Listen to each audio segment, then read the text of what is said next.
Hello hello hello, कैसे हैं आप लोग? आई होप आप लोग मस्त होंगे, स्वस्थ होंगे, पढ़ाई कर रहे होंगे। तो आइए आज हम देखते हैं क्लास 10th बायोलॉजी का चैप्टर नंबर 1, जिसका नाम है जैव प्रक्रम। और तो मानव में पाचन की चरण होते हैं, उनको हम पढ़ेंगे। जैसे कि मुख गुहिका में पाचन होगा, स्टार्ट होता है। जैसे कि मुख गुहिका में किसको, मंड को किसमें बदला जाता है, स्टार्च। मंड का पाचन शुरू हो जाता है कहाँ, मुख नली से होते हुए अमाशय में, अमाशय से कहाँ, ग्रहणी में, ग्रहणी से क्षुद्रांत में, क्षुद्रांत से वृद्धांत में, यानी बड़ी आंत में बहिक्षेपण के माध्यम से बाहर चला जाएगा। तो आइए देखते हैं मानव में पोषण, यानी ये क्या है बाबू, क्लास 10th बायोलॉजी का फर्स्ट चैप्टर है लाइफ प्रोसेस, यानी जैव प्रक्रम। जैव प्रक्रम में आज हम देखेंगे मानव में पोषण कैसे होता है।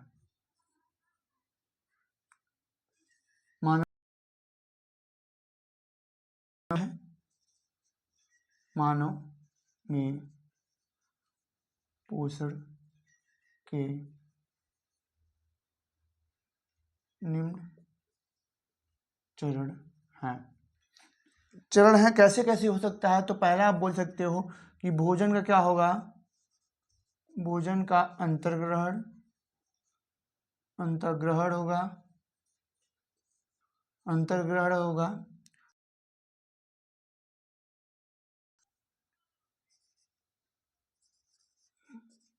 भोजन का पाचन होगा,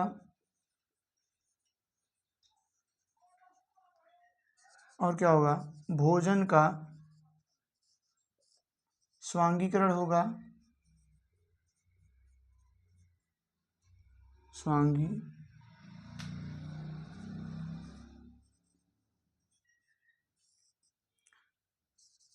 भोजन का क्या होगा, उसके बाद अवशोषण होगा, भोजन का अवशोषण होगा, और लास्ट प्रक्रिया क्या हो जाएगी बाबू? तो लास्ट प्रक्रिया में आप बोल सकते हैं भोजन का या अपचित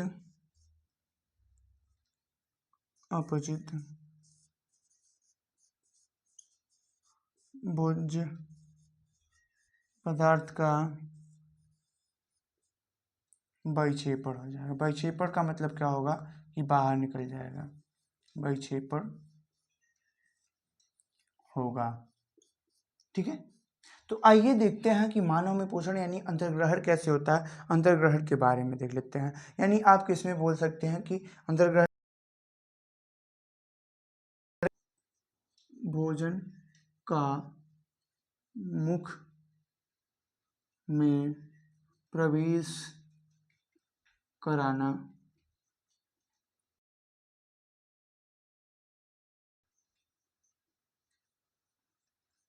अंतर्ग्रहण होता है।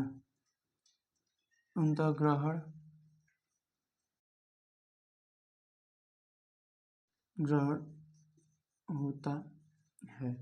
अब देखिए, हम देखते हैं कि भोजन में पाचन कैसे होता है। भोजन के पाचन को पढ़ते हैं, यानी भोजन के पाचन को स्टार्ट करते हैं। तो भोजन का पाचन कहाँ से स्टार्ट होता है? मुख गुहिका से। कहाँ से? मुख गुहिका से, यानी भोजन यहाँ की मुख गुहिका में भोजन का पाचन। पहला क्या है बाबू, मुख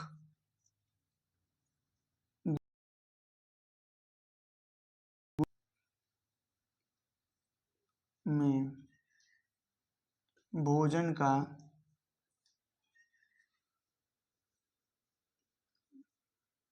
पाचन। आइए लिखते हैं। तो आप बोल सकते हैं मुख गुहिका में भोजन का पाचन।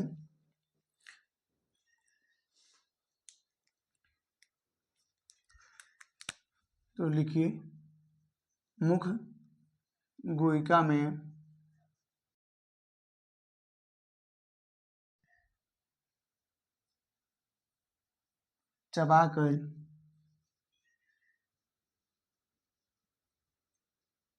चबाकर उसमें लार मिलाते हैं। लार में उपस्थित टाइलिन, लार में उपस्थित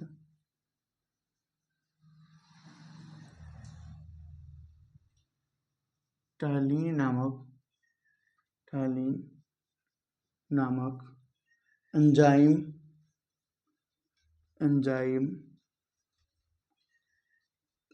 भोजन का मंड का पाचन करता है। मंड का पाचन करता है। तो किसका पाचन कर रहा है? मुख गुहिका में पाचन हो रहा है, यानी भोजन का क्या हो रहा है? पाचन। तो मुख गुहिका में भोजन को चबाकर क्या किया जाता है?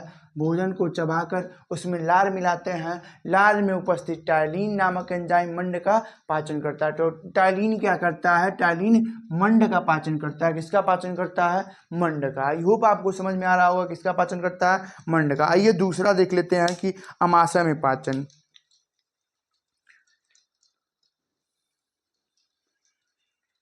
अमाशय में पाचन, अमाशय में पाचन के अमाशय एक थैली नुमा संरचना होती है,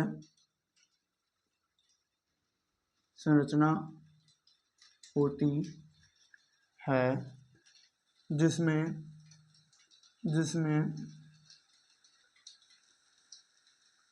भोजन लगभग 3 से 4 आवर्स यानी घंटा तक रहता है। अब देखिए ये क्या है? ये मान लीजिए क्या है? अमाशय है। क्या है? ये मान लीजिए क्या है? अमाशय है।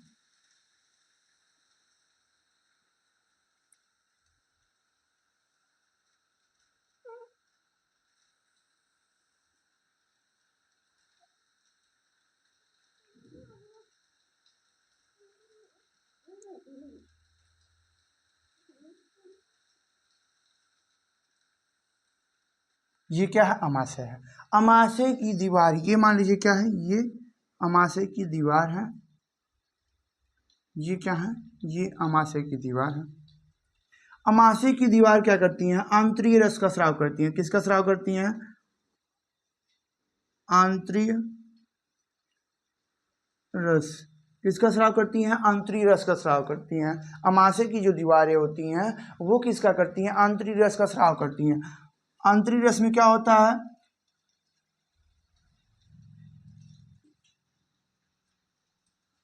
प्रोरेनिन होता है, पेप्सिन होता है। क्या होता है? प्रोरेनिन और प्रोपेप्सिन होता है। क्या क्या होता है? प्रोरेनिन और प्रोपेप्सिन। ये क्या होती है? यहाँ से अमाशय की दीवार किसकी, यहाँ क्या होंगी? जठर ग्रंथियां। मान लीजिए ये क्या है? जठर ग्रंथियां है। क्या है? जठर ग्रंथि है। क्या है? आंतरिक रस का। आंतरिक रस में क्या होता है? प्रोरेनिन और प्रोपेप्सिन होता है। क्या होता है? प्रोरेनिन और प्रोपेप्सिन होता है। ये प्रोरेनिन और प्रोपेप्सिन यहाँ आंतरिक रस से स्रावित HCl, ये क्या स्रावित करती हैं? HCl भी स्रावित करती हैं। साथ साथ इसमें क्या होती हैं? म्यूकस मेम्ब्रेन होती हैं। यानी आप बोल सकते हैं ये क्या? म्यूकस ग्रंथि होगी। म्यूकस, इसमें म्यूकस लेयर है। क्या है?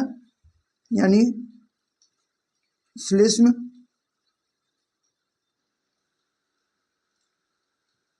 कला है। क्या है?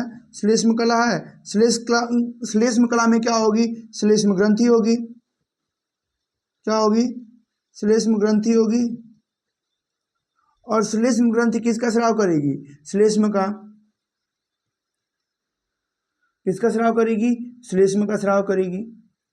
ये श्लेष्म क्या करेगा, जो यहाँ से HCl स्रावित हुआ है, ये क्या होता है HCl। HCl एक प्रकार का क्या है, तो बोल सकते हैं HCl एक प्रकार का अम्ल है। अम्ल क्या करता है, हमारी त्वचा को जला देता है। क्या करता है अम्ल, हमारी त्वचा को जला देता है। तो ये श्लेष्म क्या करता है, HCl से हमारे अमाशय की दीवार को रक्षा करता है। तो आप क्या लिख सकते हैं, श्लेष्म क्या करता है, श्लेष्म HCl से अमाशय की दीवार को सुरक्षा प्रदान करता है। क्या करता है, सुरक्षा प्रदान करता है। क्या प्रदान करता है, सुरक्षा प्रदान करता है। कौन, श्लेष्म। कहाँ स्रावित होता है, श्लेष्म ग्रंथियों से। श्लेष्म ग्रंथियां कहाँ होती हैं, श्लेष्म कला में। श्लेष्म कला कहाँ होती है, हमारे आमाशय में। अब देखो बाबू, ये क्या है, प्रोरेनिन और प्रोपेप्सिन स्रावित हुए कहाँ से, आंतरी रस से। आंतरी रस कहाँ स्रावित हुआ, जठर ग्रंथियों से। ये क्या होंगी, HCl की उपस्थिति में एक्टिव हो जाएंगे। किसके उपस्थिति में, HCl की उपस्थिति में क्या हो जाएंगे, एक्टिव। एक्टिव का मतलब क्या हो जाएंगे, सक्रिय हो जाएंगे। क्या हो जाएंगे, सक्रिय हो जाएंगे। तो प्रोरेनिन किस में बदल जाएगा, रेनिन में। किसमें, रेनिन में। प्रोपेप्सिन किस में बदल जाएगा, पेप्सिन में। रेनिन क्या करता है, तो रेनिन बाबू दूध को फाड़ के प्रोटीन में परिवर्तित कर देता है। यानी आप बोल सकते हैं ये क्या करता है, दूध का पाचन करता है। रेनिन क्या करता है, दूध का पाचन करता है। रेनिन क्या करता है, दूध का पाचन करता है। पेप्सिन क्या करता है, तो प्रोटीन का पाचन करता है।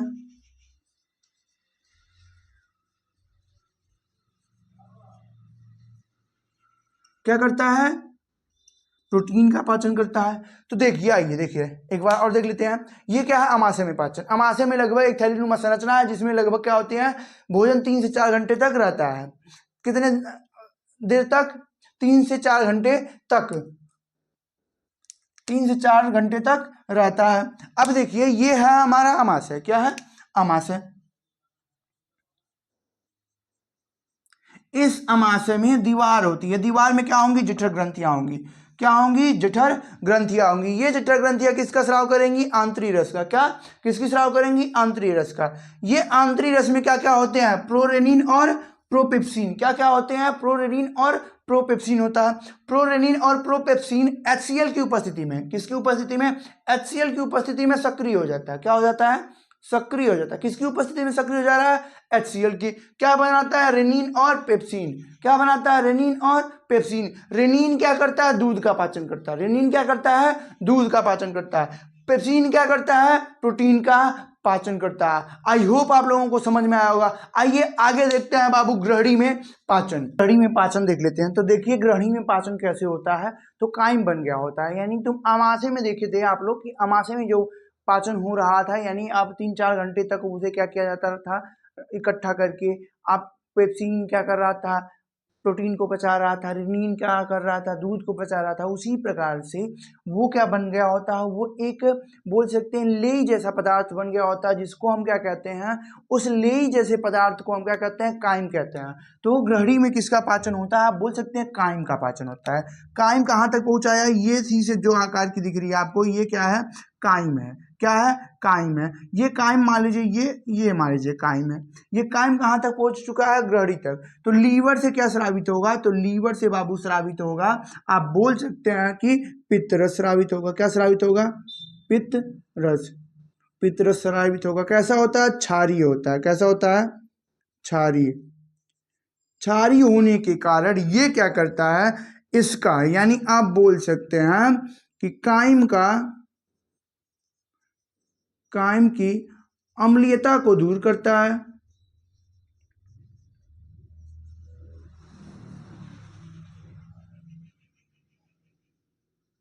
क्या करता है, काइम की अम्लीयता को दूर करता है। ये किस में परिवर्तित हो गया है, काइम में। अब ये क्या है, अग्न्याशय है। अग्न्याशय किसका स्राव करता है, अग्न्याशयी रस का। किसका,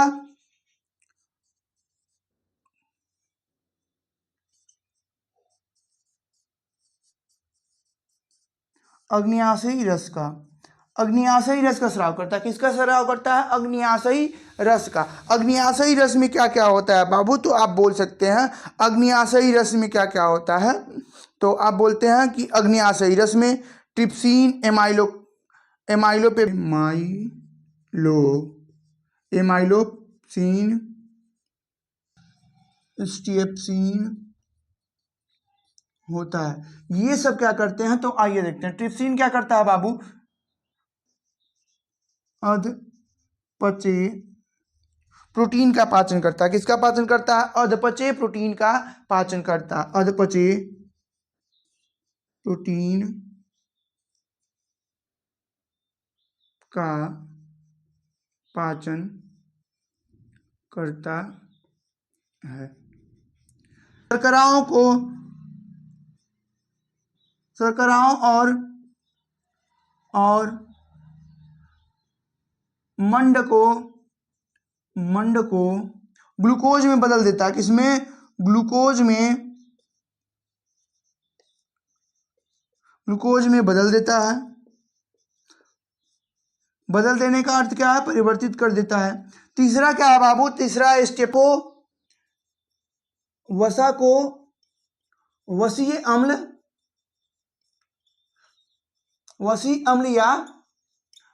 अम्ल या किसमें, ग्लिसरॉल में क्या कर देता है, परिवर्तित कर देता है। वसीय अम्ल या ग्लिसरॉल में परिवर्तित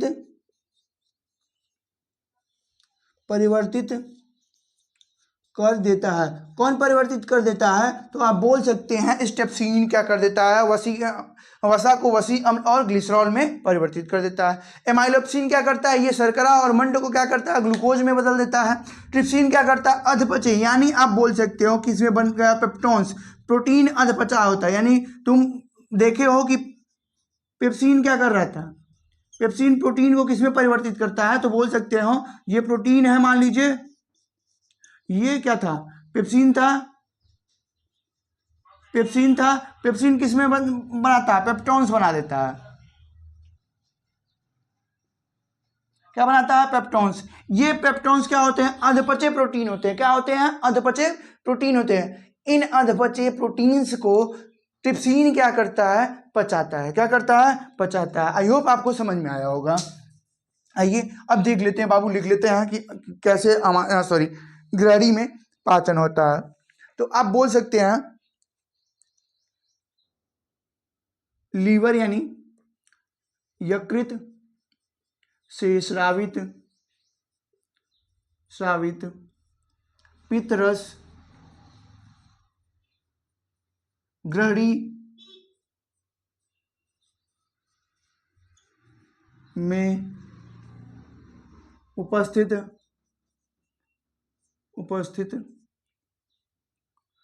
काइम की अम्लीयता को दूर करता है तथा अग्न्याशय द्वारा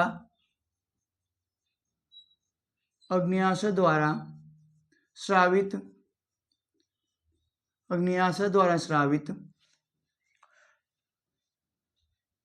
एंजाइम्स भोजन को पचाने में मदद करते हैं।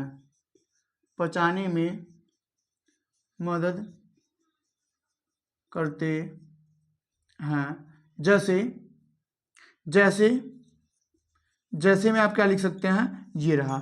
जैसे में आप लिख सकते हैं ट्रिप्सिन कहाँ से स्रावित होता है, अग्न्याशय से, यानी अग्न्याशय रस में होता है। क्या क्या होता है, ट्रिप्सिन क्या करता है, अधपचे प्रोटीन का पाचन करता है। एमाइलोपेप्सिन क्या करता है, एमाइलोप्सिन करता है शर्करा और मंड को ग्लूकोज में परिवर्तित कर देता है। स्टेप्सिन क्या करता है बाबू, वसा को वसीय अम्ल और ग्लिसरॉल में परिवर्तित कर देता है। आइए अब आगे आइए छोटी आंत में पाचन देख लेते हैं। तो ये क्या है बाबू, आप ये बोल सकते हैं कि ग्रहणी है। क्या है ये ग्रहणी है। क्या है, ग्रहणी है। ग्रहणी क्या है, ग्रहणी है। ग्रहणी के बाद जो स्टार्ट हुई है, ये ब्लू कलर की जो दिख रही है, क्या है बाबू, छोटी आंत है। क्या है, छोटी आंत है। छोटी आंत है। छोटी आंत में क्या उपस्थित होती हैं? आंत्र ग्रंथियां उपस्थित होती हैं। क्या उपस्थित होती हैं? आंतरिक ग्रंथियां उपस्थित होती हैं। कौन सी ग्रंथियां? आंतरिक ग्रंथियां। आंतरिक ग्रंथियां क्या उपस्थित है? आंतरिक ग्रंथियां। आंतरिक ग्रंथियां क्या करती हैं? इजिप्शियन, माल्टेज, इन्वर्टेज, लैक्टेज तथा लाइपेज जो क्या करती हैं? स्राव करती हैं। क्या करती हैं? Egyptian, maltase, lipase, invertase, lactase का क्या करती हैं? स्राव करती हैं। इजिप्शियन क्या करता है? प्रोटीन जो बचा हुआ है, प्रोटीन जिनका पाचन नहीं हुआ है, उसको कौन पाचन करता है? इजिप्शियन करता है। क्या करता है? प्रोटीन तथा उसके अवयव का पाचन करता है। क्या करता है? प्रोटीन तथा उसके अवयव का पाचन करता है। माल्टीज क्या करता है बच्चा? तो माल्टीज क्या करता है कि क्या करता है? माल्टीज क्या करता है? लाइपेज क्या करता है? उसके बारे में हम जानेंगे। तो लाइपेज क्या करता है? लाइपेज क्या करता है? शर्करा को माल्टीज करता है। ये क्या करता है? विभिन्न प्रकार की शर्कराओं को पाचन करता है जो अपचित हो गई, यानी जो बच गई हैं, यानी क्या बोल सकते हैं आप? जो बच गई हैं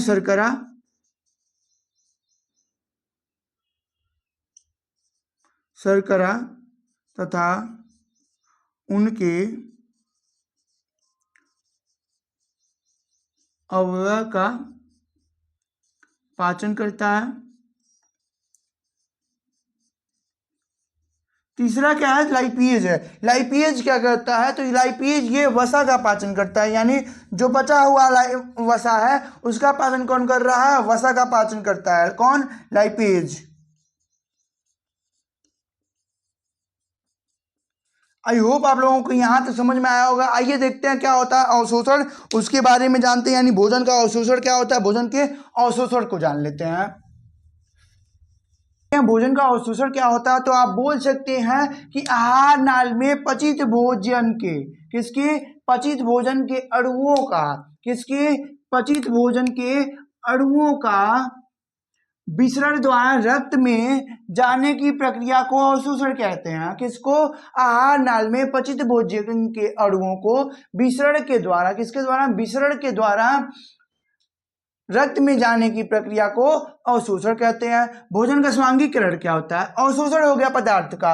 अब वो पदार्थ कहाँ जाएगा? कोशिका के जीवद्रव्य में। कहाँ जाएगा? कोशिका के जीवद्रव्य में पहुंचने के बाद, कोशिका के जीवद्रव्य में पहुंचने के बाद कोशिका के जीवद्रव्य में विलीन होने की, जीवद्रव्य में विलीन होने की क्रिया को क्या कहते हैं? हम स्वांगीकरण कहते हैं। क्या कहते हैं? स्वांगीकरण कहते हैं। मल त्याग क्या होता है? अपचित भोजन को शरीर के बाहर निकालना, शरीर के बाहर निकाल देना, निकालना मल त्याग या बहिक्षेपण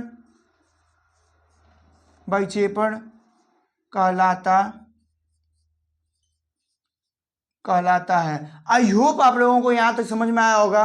अब हम अगले लेक्चर में देखेंगे कि श्वसन क्या होता है। धन्यवाद।